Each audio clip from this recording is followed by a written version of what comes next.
Kemudian dua orang ini akhirnya mengata-ngatai Nabi Ayub.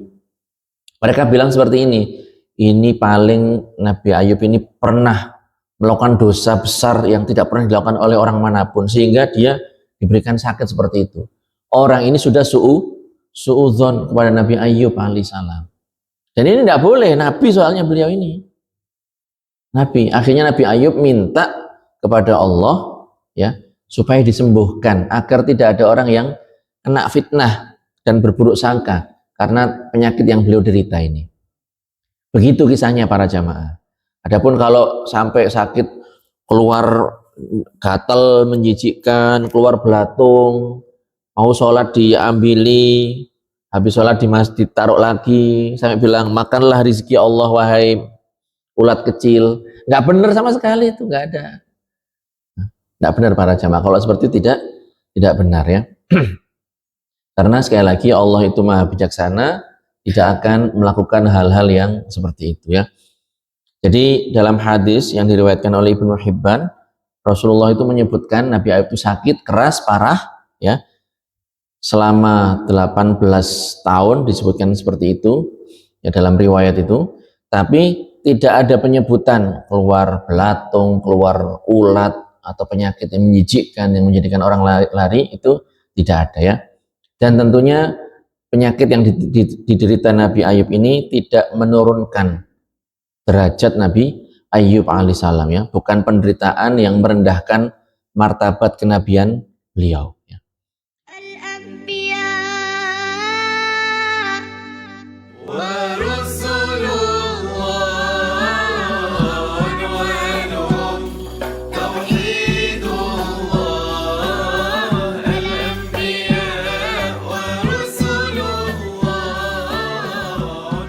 Assalamualaikum warahmatullahi wabarakatuh.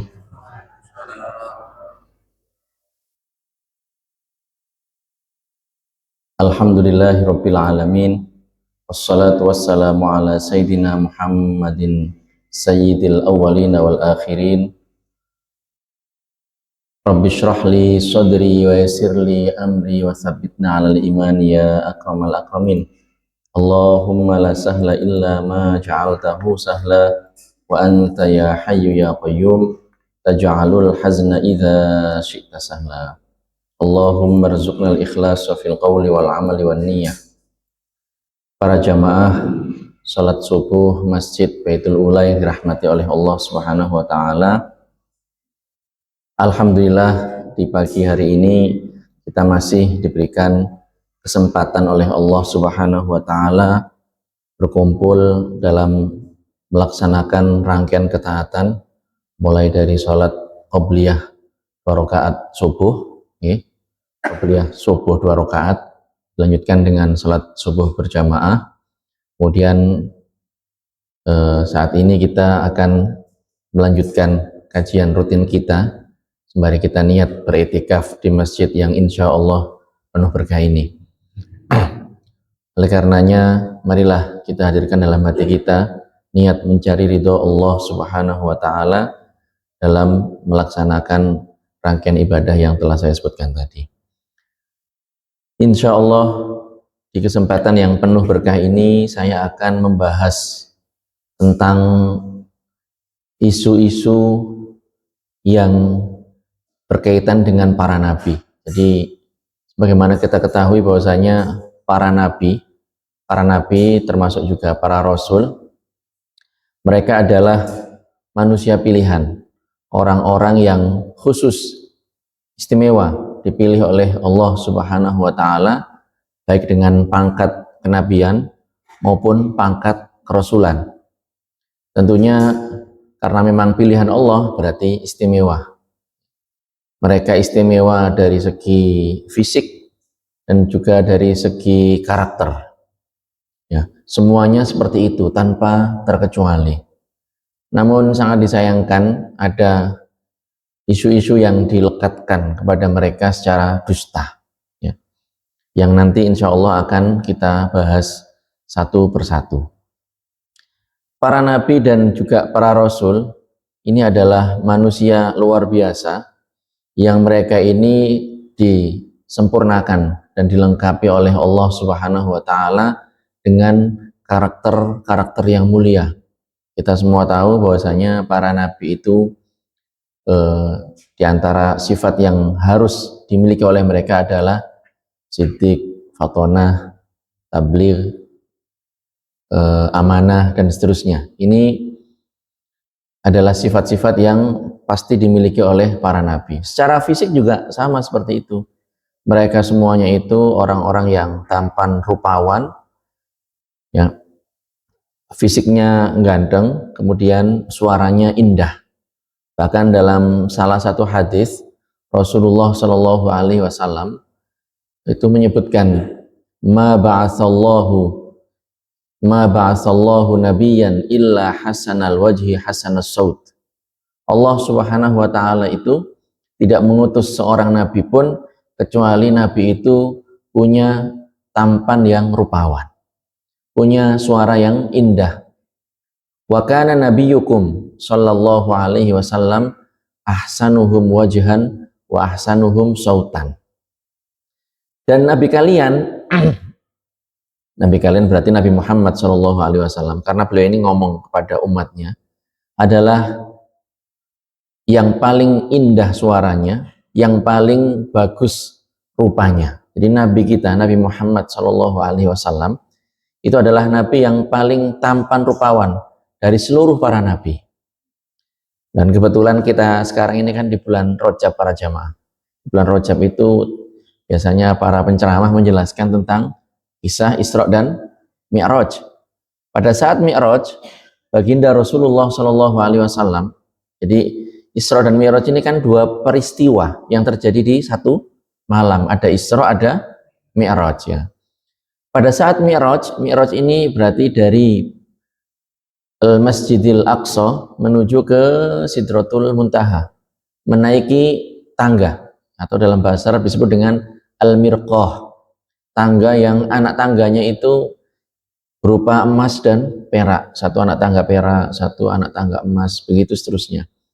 Dan di setiap langit ini kan ada 7 lapis, Rasul itu diistimewakan, dimuliakan oleh Allah Subhanahu wa taala dengan dipertemukan dengan para nabi, ya.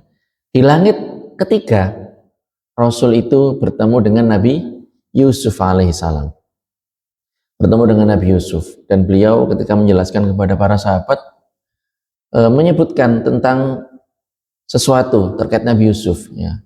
Beliau mengatakan wa qad u'tiya syatrul jamal.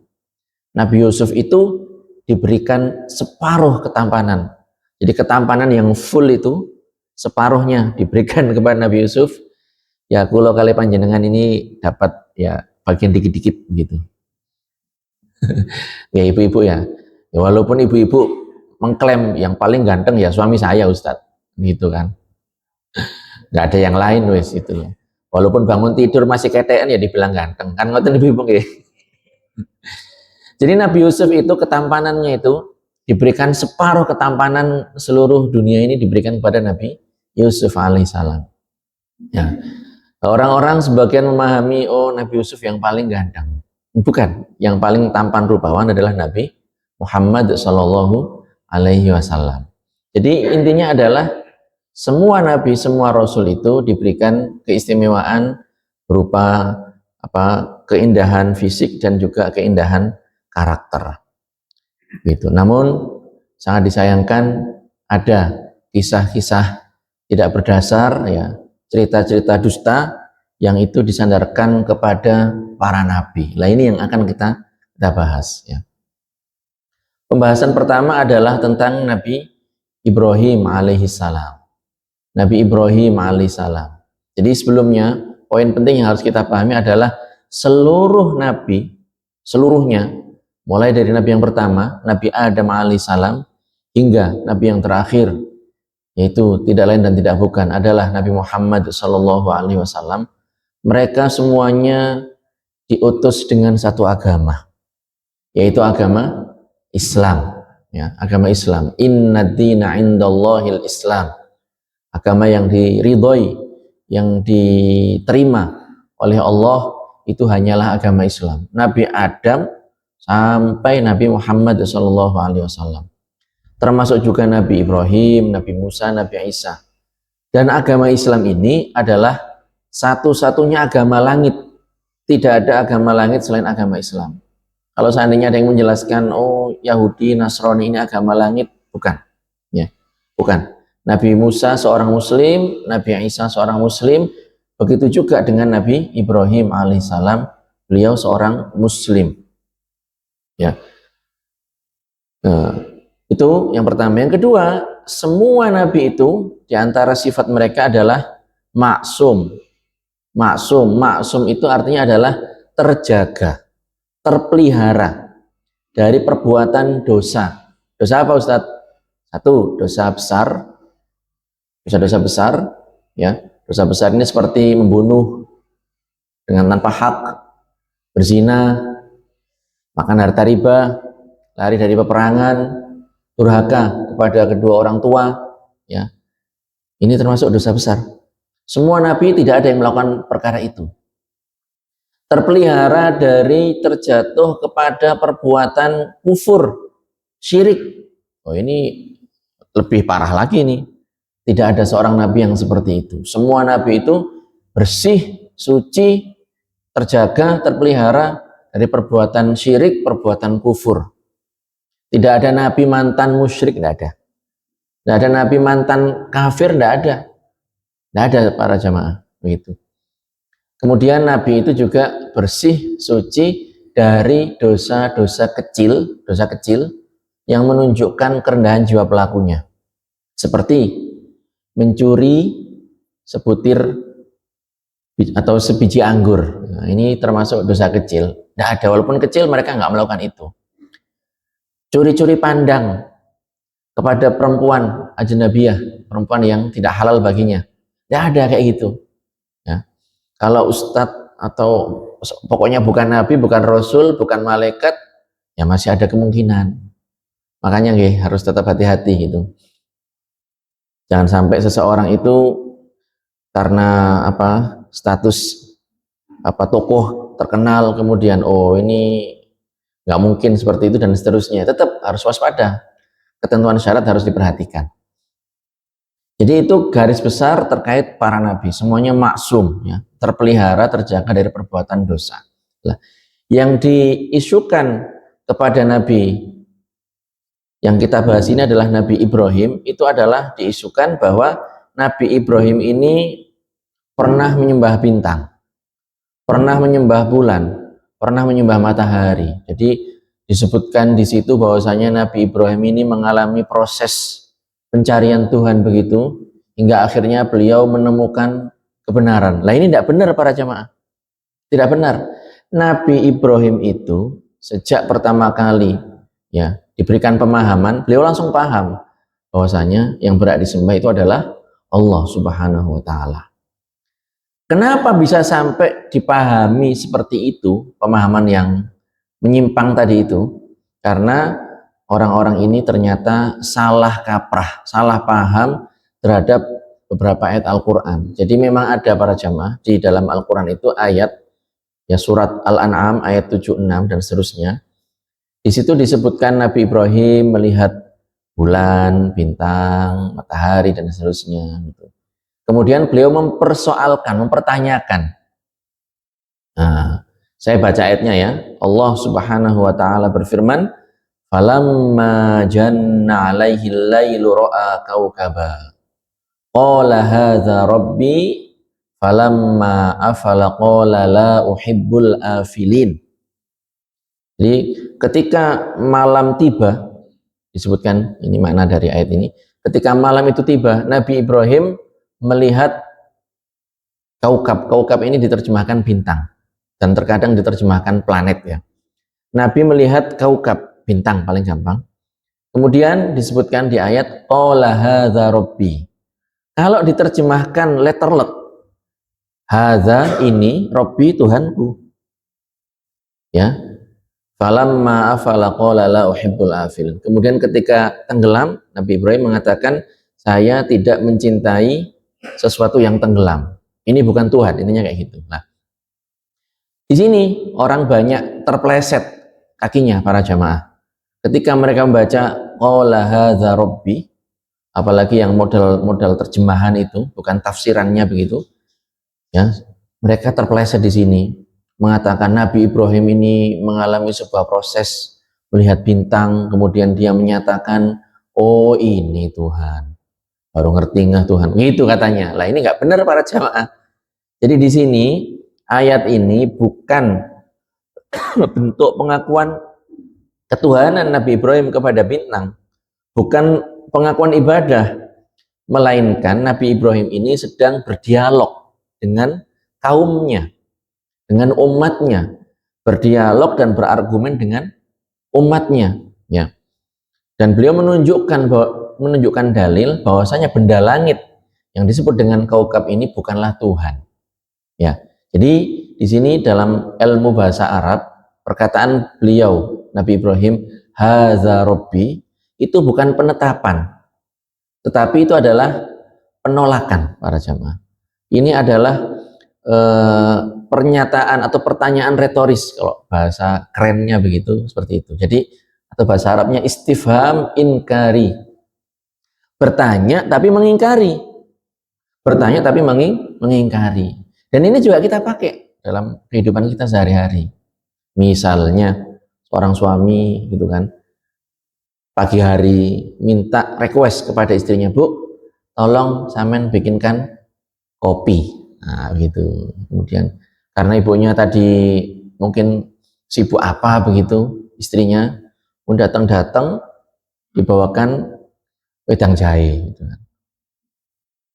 Loh, kemudian suaminya bilang, atau jangan wedang jahe, yang contoh yang ekstrim aja, dibawakan air putih misalnya. Kemudian suaminya bilang, ini kopi. Nah, iki ta kopine. Nah, misalnya gitu kan bahasa Jawanya. Nah ini kalau dilihat dari bentuk pernyataannya, bentuk kalimatnya, ini kan kalimat pertanyaan sebenarnya, ini kopi. Tapi semua tahu kalau itu bukan kopi begitu. Jadi, Bu, aku mau njaluk kopi, kok teko kok air putih, kok ya apa? Nah, begitu. Jadi ini adalah istifham inkari begitu. Atau contoh lain misalnya,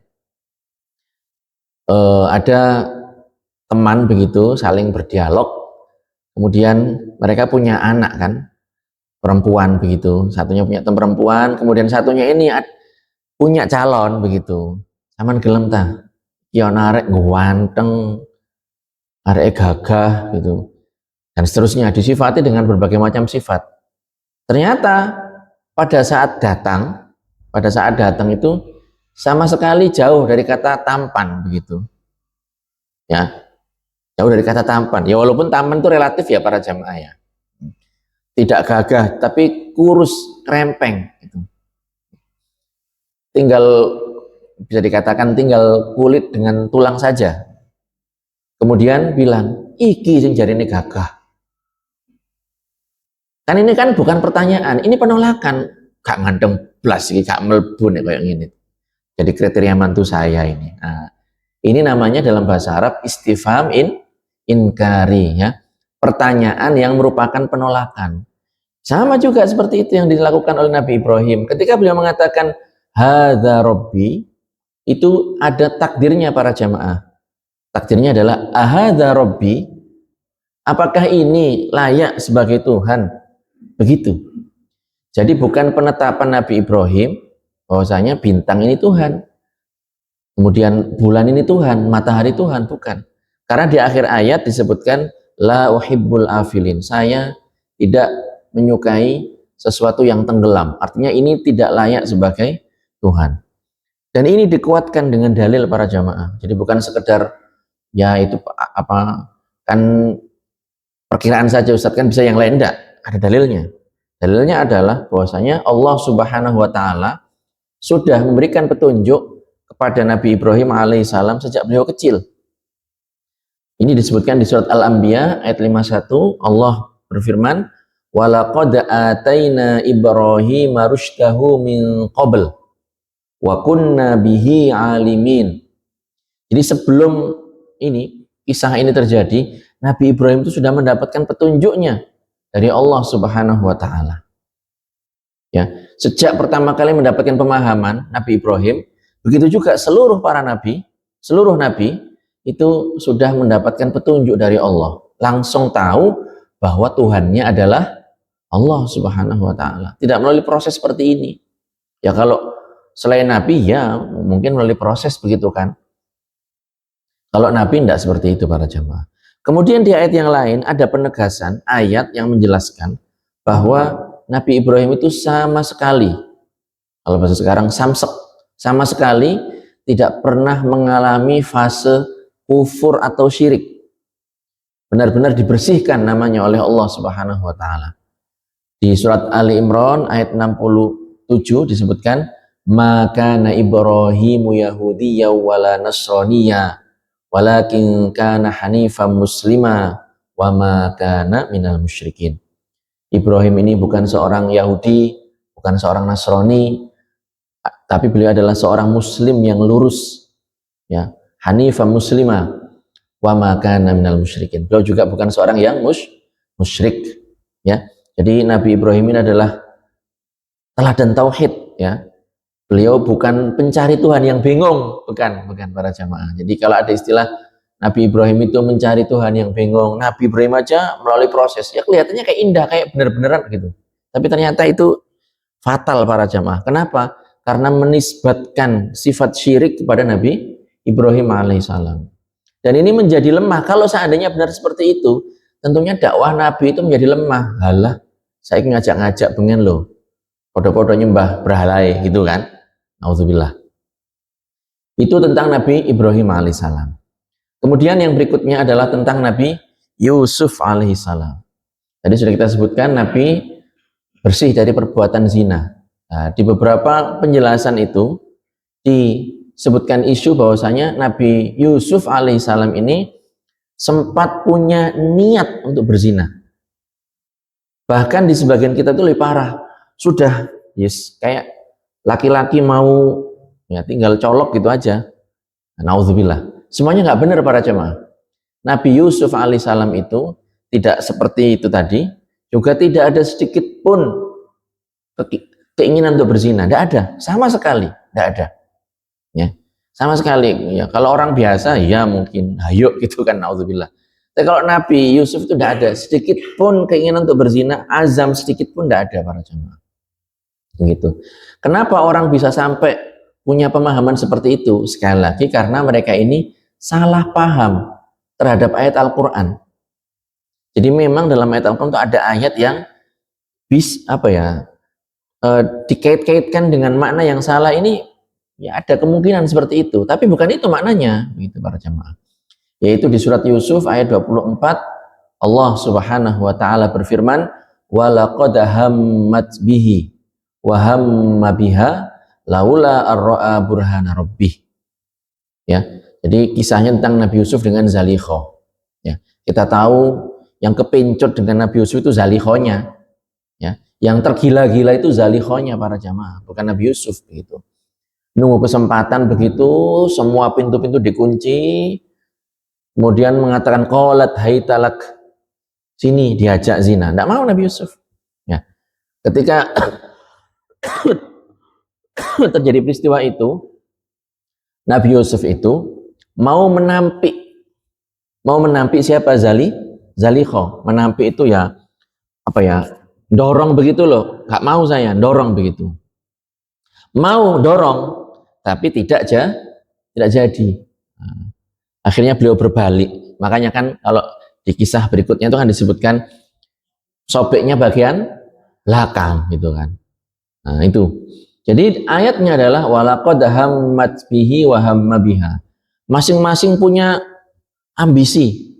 Hamma bihi, hammat bihi wa hamma biha. Hamma. Jadi ada keinginan ambisi untuk melakukan sesuatu. Lah di sini sebagian orang menafsirkan masing-masing punya keinginan untuk berbuat zina seperti itu.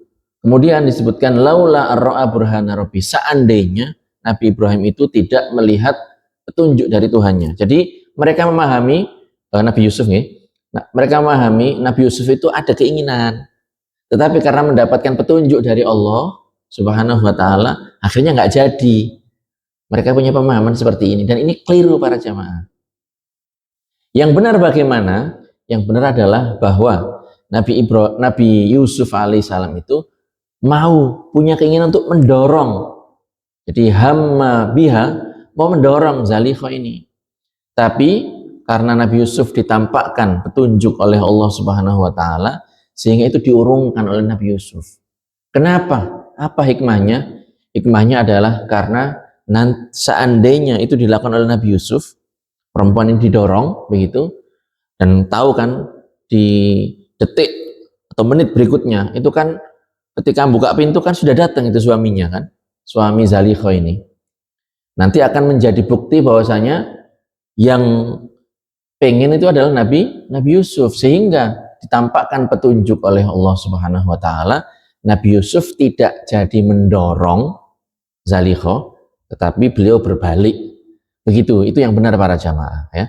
Jadi Nabi ini tidak ada berniat sama sekali untuk melakukan perbuatan zina ya.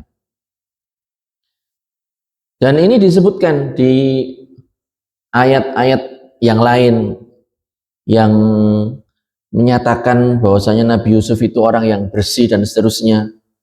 Bahkan Zalikha sendiri itu mengakui hal itu, bahwasanya dia yang menggoda Nabi Yusuf, bukan Nabi Yusuf yang ada keinginan terkait Zalikha dan seterusnya. Di antaranya adalah ayat Al-Quran, qala ma khatbukunna idh rawattunna Yusuf an nafsih qulna hasya lillah ma alimna alaihi min su'. Jadi Nabi Yusuf alaihissalam ini disaksikan baik oleh perempuan-perempuan sosialita pada zaman itu para jamaah ya. Jadi setelah kejadian itu kan Aziz ini penguasa Mesir pada saat itu yang merupakan suami dari Zalikha ini kan sudah terus gak usah dibahas meneh gitu kan, diampun dan seterusnya. Tapi ya begitulah namanya aib ya. Akhirnya tercium, akhirnya terbongkar, akhirnya viral begitu, jadi gunjingan, jadi omongan. Kok bisa begitu? Seorang Zalikha ini bisa sampai tergoda dengan pelayannya sendiri dan seterusnya. Ya, karena Nabi Yusuf kan dibeli begitu kan, dijual secara zalim oleh diselamatkan oleh sekelompok pedagang, kemudian dijual dan seterusnya sehingga sampai di istana itu gitu. Akhirnya karena Zalikha ini geram, digunem, diomongi sama emak-emak sosialita pada saat itu, akhirnya semuanya diundang semuanya, dikasih buah begitu, dikasih pisau-pisau begitu. Kemudian Nabi Yusuf ini disuruh oleh Zalikha untuk lewat begitu. Lah orang-orang itu ya ketemu dengan Nabi Yusuf yang tadi tampannya kita sebutkan diberikan separuh ketampanan ini, orang-orang terbelalak gitu, terkesima sampai mengatakan ini bukan manusia, ini adalah malaikat begitu. Kemudian setelah itu diinvestigasi mereka ini, qala ma khatbukun idh rawattunna Yusuf an nafsih qulna hasya lillah ma alimna alaihi min su. Jadi Nabi Yusuf ini seorang yang bersih, dia tidak bersalah sama sekali. Jadi dibersihkan namanya oleh perempuan-perempuan sosialita pada saat itu para jemaah. Jadi intinya adalah Nabi Yusuf alaihissalam ini bukan orang yang ada keinginan sedikit pun untuk melakukan perbuatan zina. Satu lagi para jemaah, ya, kisah tentang atau isu yang dilekatkan kepada Nabi Daud alaihissalam ya. Nabi Daud, jadi disebutkan di kisah itu bahwa Nabi Daud alaihissalam ini punya panglima begitu, punya prajurit atau panglima begitu, dan panglima itu atau prajurit itu punya istri. Katanya di kisah yang dusta ini, katanya Nabi Daud ini ingin memperoleh istri dari prajurit tersebut, kemudian diperintahkan untuk pergi berperang supaya meninggal di medan perang, nanti dia akan menikahi istri prajurit tersebut. Lah ini tidak benar, Ya jangankan para nabi nggih, tokoh aja nggak layak kok seperti itu gitu kan. Ya. Jadi kisah-kisah yang semacam ini tidak benar ya, tidak benar ya. Yang dilekatkan kepada para nabi dan seterusnya. Kemudian kisah tentang apa? eh, ada dua orang bersengketa bawa kambing dan seterusnya ya. Itu memang benar-benar kambing ya, bukan kinayah perempuan, bukan, tapi benar-benar yang dikisahkan adalah tentang kambing. Ya perseteruan antara kambing, satunya punya kambing banyak, satunya punya kambing satu, beneran seperti itu. Memang di situ Nabi Daud alaihissalam ini mendapatkan teguran halus ya, ya, karena beliau ada hal yang beliau tinggalkan begitu. Tapi bukan tidak benar kalau dikatakan Nabi Daud ini mengambil istri dari panglima perangnya atau prajuritnya setelah menyuruh ikut perang biar meninggal, biar jandanya beliau nikahi. Lah ini kisah yang seperti ini tidak benar. Yang berikutnya Nabi Ayyub alaihissalam. Nabi Ayyub alaihissalam. Nabi Ayyub ini beliau dikisahkan secara dusta, punya penyakit menjijikkan, penyakit kulit sampai keluar ulatnya. Lah ini juga sangat tidak layak sekali. Tidak sinkron dengan sikap bijaknya Allah Subhanahu wa taala. Allah itu hakim, maha bijaksana para jemaah. Tidak akan mengutus seorang nabi, mengutus seorang rasul dengan hal yang semacam ini. Karena nabi itu, rasul itu diutus untuk ngajak, untuk berdakwah, mengajak orang kepada kebaikan, supaya orang itu dekat kepada dia. Makanya dilengkapi dengan sifat yang mulia, tampan, rupawan, suaranya indah, akhlaknya bagus, seperti itu ya. Seandainya pun dicoba dengan sakit, maka bukan sakit yang menjadikan orang itu lari dari dakwahnya. Seperti itu. Oleh karenanya kisah ini nggak berdasar. Yang benar bagaimana? Yang benar Nabi Ayyub alaihissalam ini diberikan sakit, tapi bukan sakit yang menjijikkan para jemaah, bukan sakit yang menjadikan orang lari, bukan, tapi sakit parah. Tidak disebutkan sakitnya apa, yang itu lama sekali, lama, sampai disebutkan selama 18 tahun. Dan selama itu para jamaah, beliau itu tidak pernah minta sembuh kepada Allah Subhanahu wa taala. Jadi ini levelnya level beda ini dengan kalau kalinya dengan kita kalau sehari sudah remek gitu, sakit itu wis dongano nang waras yo, minta ke orang malahan. Nggak boleh Ustadz, boleh orang minta sembuh itu boleh itu. Minta sembuh berdoa sendiri, minta didoakan orang lain itu boleh para jamaah. Ya, boleh. Tapi ya begini, orang itu kalau ditimpakan musibah, dia bersabar, istighfar kepada Allah, bersabar begitu, ya itu lebih baik begitu. Lebih baik. Ya, penyakit juga sama seperti itu, karena penyakit ini kan mengurangi dosa, meninggikan derajat, ya, menambah pahala. Jadi Nabi Ayyub alaihissalam sakit 18 tahun tidak pernah minta sembuh, kecuali pada saat itu ada dua orang yang melihat kondisi Nabi Ayyub alaihissalam.